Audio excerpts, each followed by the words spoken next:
Well, good morning. Welcome to you here, and thank you so much for being with us. It is exciting to have you here, whether you are in-house or whether you're watching online. Thank you for making part of our week as we continue through our series of Refocus. We talk about what does it look like, what does it mean to shift our focus, how do we move from maybe what we believed or even lived into human flourishing, Christian flourishing. And today, perhaps, you didn't know, is National Singleness Awareness Day. All right, so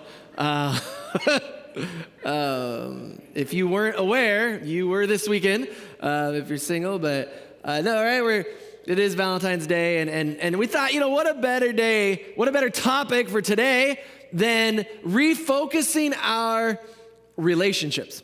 And this is a broad topic, and we're going to focus on one particular part that we help to cultivate healthy, flourishing relationships in our lives. Paul, the apostle, talks about this in Galatians 6. If you have your Bibles, you can open up to the book of Galatians, chapter 6. If you have your bulletin, open it up. There should be a slip of paper in there to have the verses on the top, and then you can take notes at the bottom. If you're online, there's a link that you can click, sign into YouVersion, look at it there. You can do that here as well if you want.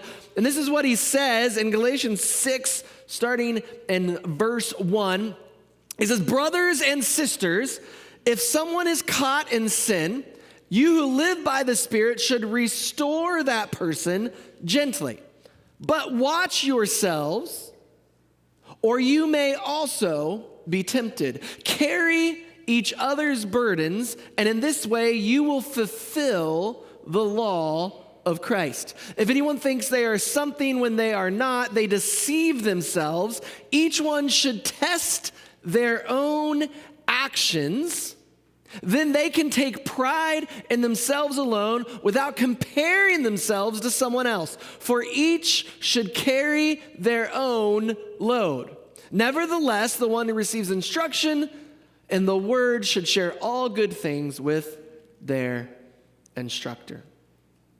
And so one of the things Paul is recognizing here is that relationships aren't perfect.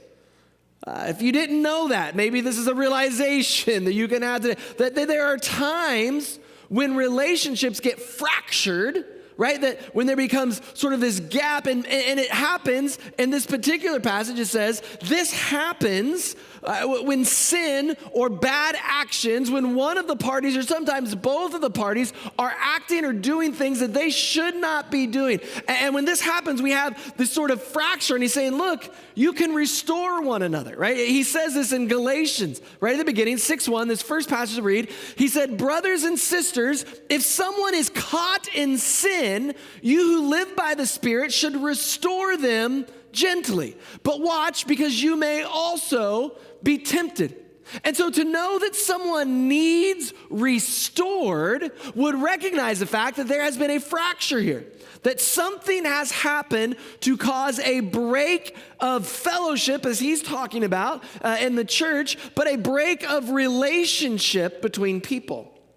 Now, when we talk about relationships, when we talk about love, a very popular phrase or concept is the fact that we should have unconditional love for one another. That we should love each other no matter what is happening. And while this sounds good, it actually creates problems in our lives. Because if we don't have any conditions for relationship, if we don't have anything that boundaries that line up and say this is acceptable and this is not, then what happens is we just sort of love someone doing whatever they want to do, whenever they want to do it, however they want to do it. And the fact of the matter is, love demands relationship, and relationship demands conditions. It's just a fact, right? If you came over to our house, after church some Sunday, and you open the door and Cher is there, and you're like, oh, hey, and she's doing her hospitable thing because that's what she does, out of nowhere she pulls cookies and cupcakes and she's decorated, and you're like, hey, I actually came to see Aaron, where is he at? And her response was, oh, Aaron's not here right now, he's out on a date. How's that gonna go? First of all, you would know that it's not true, and if that ever happens, it's probably a sign that she has killed me. So go ahead. If you open it up and he says anything of that nature, call 911, have them search for the body, all right?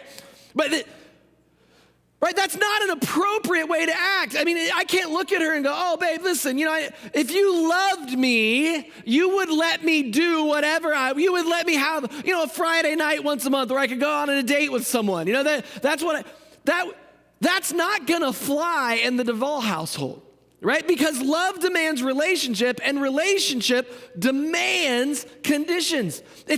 Love is not allowing someone to do whatever they want whenever they want. And Paul is recognizing that in this passage and saying there are times where sin, where wrong actions, where wrong attitudes, where wrong motivation causes fractures in relationships. And the fact is, this is actually a healthy thing. A necessary thing. Because love isn't just giving someone whatever they want, but here's also what we know. If we're not careful, when we do set up that boundary, when we do set up that line, it can cause some friction, can it not? Especially if that person's never been told no before. There's this phrase, right? This old phrase that fences make good neighbors. And the idea is that when we know where our boundaries are, when we know where the lines are, we don't go over them. And sometimes this is the case, and sometimes it's like the story that I heard where a new neighbor had moved in, and then what they found out was there was this row of trees that was on the old neighbor's property, but that neighbor had built a fence past those trees pretty significantly into their property. And so they went to the neighbor and said, hey, we just moved in, and we had a surveyor come, and we noticed the property line, and your fence is on our line, and we just wondered maybe if we could have it moved. And there was a fight and anger, and finally the guy says, all right, and so he takes it and he moves the fence back to where the trees are, and he's really cranky about it. And they build another fence just to make sure that everybody knows where the line is. And that fall, right before winter came, the old neighbor cut all of the trees on his side as closely as he could to the trunk. So when the snow and the ice came, they got so heavy that they fell over into the neighbor's yard, over the fence, hitting the shed. And now listen, some stories are prescriptive, meaning I'm telling you how to act, right? Other stories are descriptive, right? They're not telling you this is what you should do. They're just recognizing this is what happened. This sometimes happens when we try to enforce boundaries, when we try to say, no, that's a condition that I'm not okay with. Sometimes people get angry, especially if they're not good at boundaries, especially if they've never been told no before. We don't always deal with no well, because what we kind of sort of in our hearts believe is if you love me, you'll let me do whatever I want. And you don't have to be taught this. Go tell a toddler no sometime. See how it goes, right? But I thought you loved me, Mom, right? Why can't I touch the hot stove, right? If you loved me, you would let me touch the stove and learn on my own, right? There's something about being told no that just doesn't feel loving to us because we want to do what we want. But love demands relationship, and to be in relationship, there has to be boundaries. There have to be lines set. Doing this is not okay. Acting in this way is not appropriate. There are things you can do and cannot do. And if we're going to be in a healthy, flourishing relationship, whether this is a marriage or a romantic relationship, whether this is a friendship, whether this is a working relationship, these sort of lines have to be discussed. They have to. And if they're not, here's what I can guarantee you, problems will happen. So Paul says, listen, there are these boundaries. There are these conditions to relationship. We recognize that there are behavior that is acceptable and behavior that is not acceptable. And then he sort of switches modes a little bit. He says, now listen, when this happens, there is restoration. The word to restore there is a fishing term. It's when they took their nets and they would fix their nets, they were restoring them, right? It recognizes the brokenness. It recognizes the problem, right? You can't fish with holy nets, right? The fish will get out, right? You've got to fix it. To do what it's supposed to do, it needs to be restored. So he recognizes there is a restoration that can happen. And it needs to happen in a gentle way. It needs to happen in a healthy way, that these relationships can be restored, but they are restored in the fixing. They're restored in the restoration. It's not that, okay, you did horrible things, and that's fine. Okay, come back, right? There's a realization that, listen, if this is going to happen, something needs to be fixed, right? If I come over to your house and your dog bites me, right? Which is not very dog-like. I love dogs. It's probably your cat. But we'll use dog, right, for this particular comment, right? That your dog bites you. I'm not going to be like one guy in Ohio who when the dog bit him, the next time he came over, he brought treats and they were poisoned, right? Okay? I'm not going to kill your dog, but I'm not going to come back into your house with the dog still there, right? Fool me once, shame on you. Fool me twice, you can't trick the trickster, or something like that, right? There's this, so you're going to have to take care of your dog. The dog's either going to be put in a pen, or it's going to be put out back, or it's going to be put in a house. I don't care how you deal with it. But if there's going to be a restoration, there has to be a fixing of what's going on. And then Paul shifts gears and he says, now listen, if we're going to be in relationships with one another, this sort of thing has to happen. And the way this sort of thing happens is that we start to carry one another. The way he says it in Galatians 6:2 is he says that you would carry each other's burdens. And in this way, you will fulfill the law of Christ.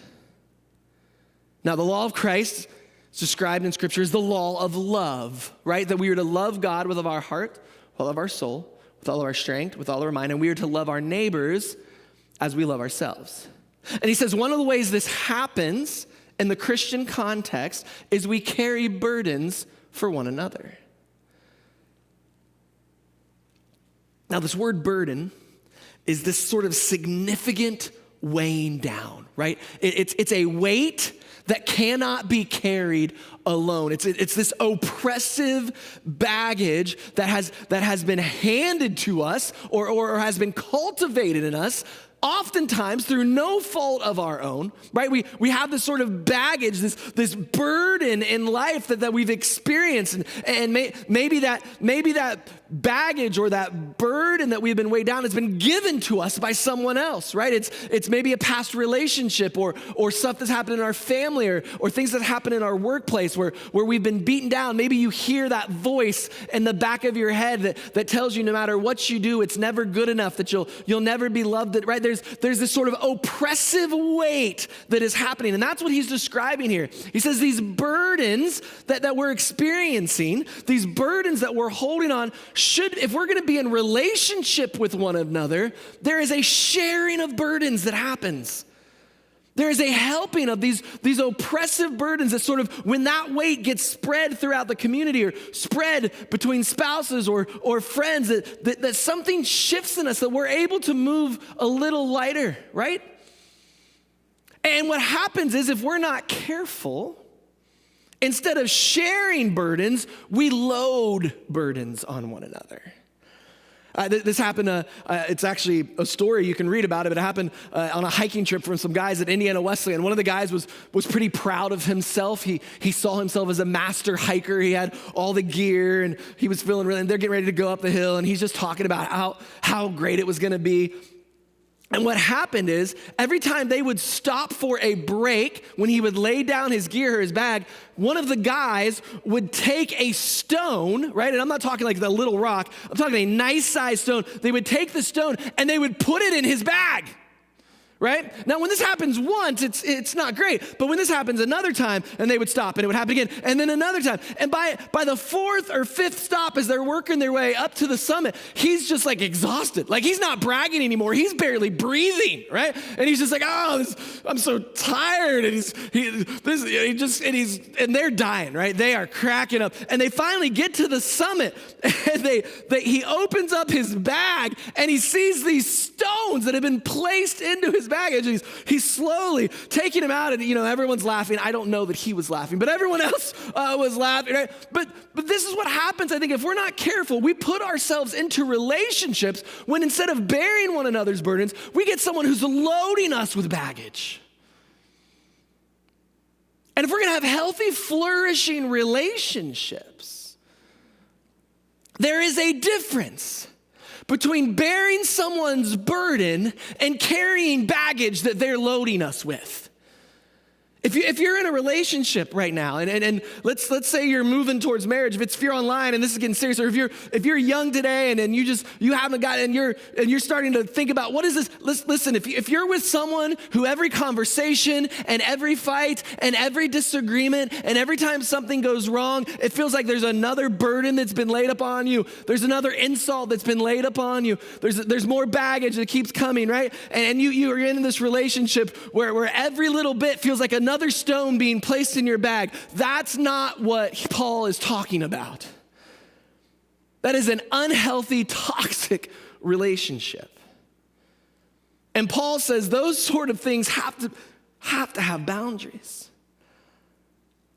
But we also have to recognize that there are people in our lives who need us. And if our only view of a relationship is what can I get from you instead of how can I help and serve you, we're being just as toxic as we've discussed before.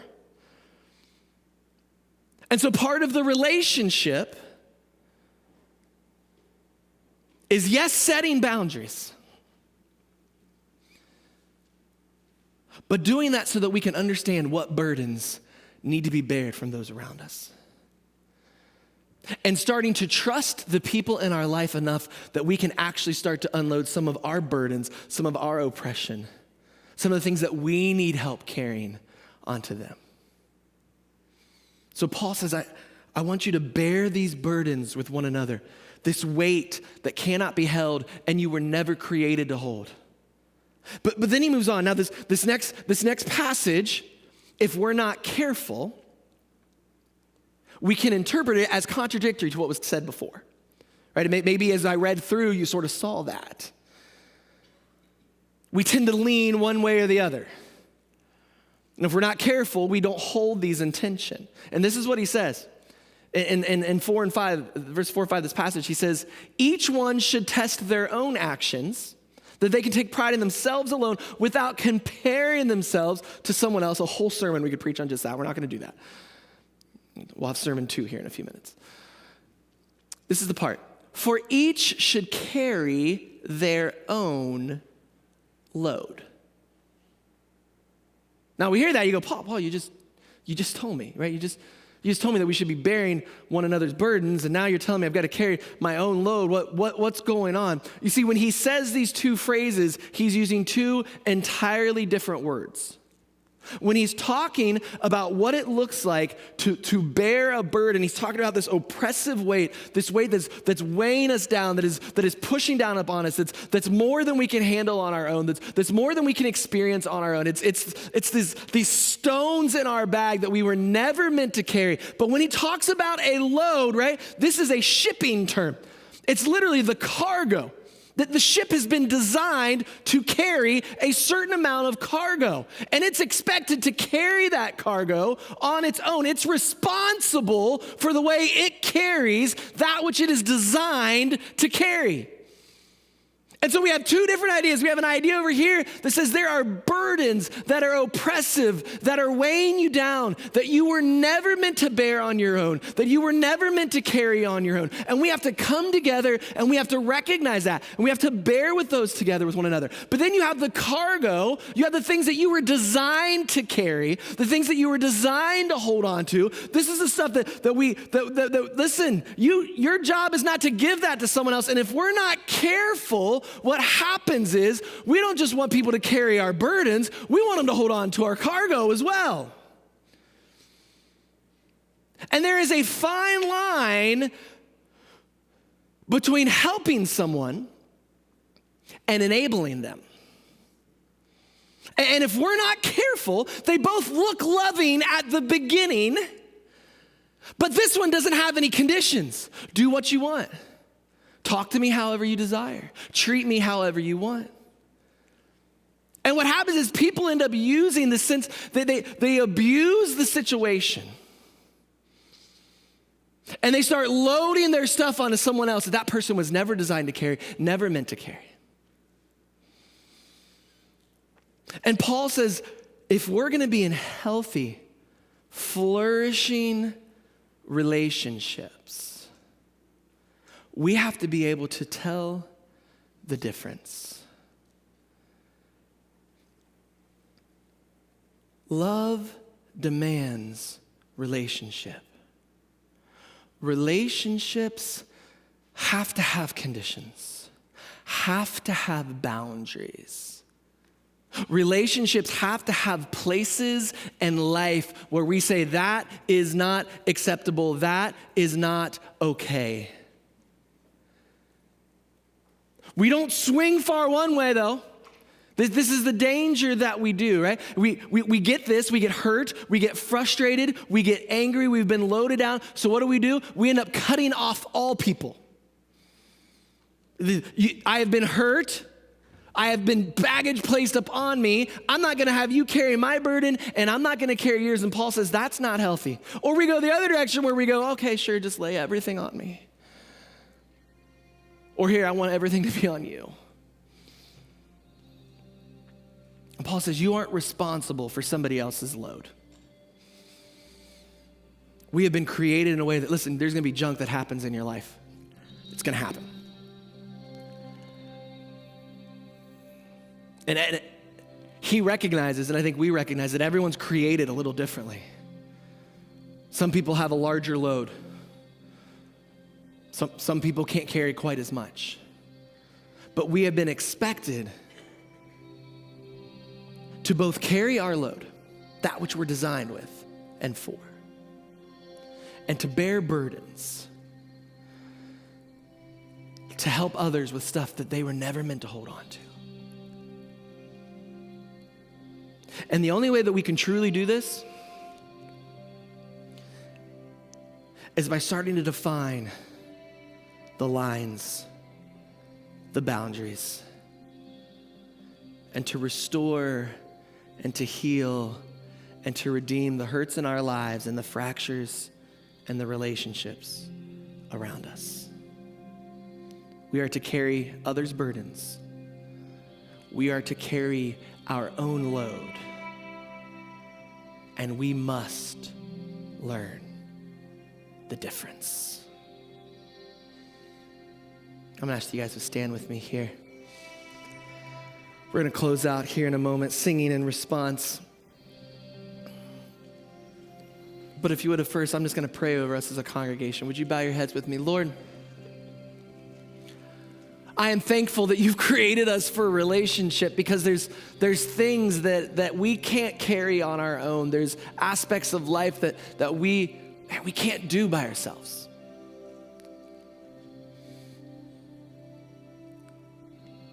And it's modeled even in you. You tell us, if we seek, we will find. If we ask, it will be given. If we knock, the door will be opened. You love us, but it's always a two-way street. And so, Lord, in our relationships, would you help us to bear one another's burdens, to love in a way that we're able to help each other, carry the things that we never should have been carrying to begin with. But Lord, will you help us see the places where carrying our own load is necessary. Lord, we love you and you love us, and we want to show that by loving those around us. to healthy and flourishing relationships. In your son's name we pray.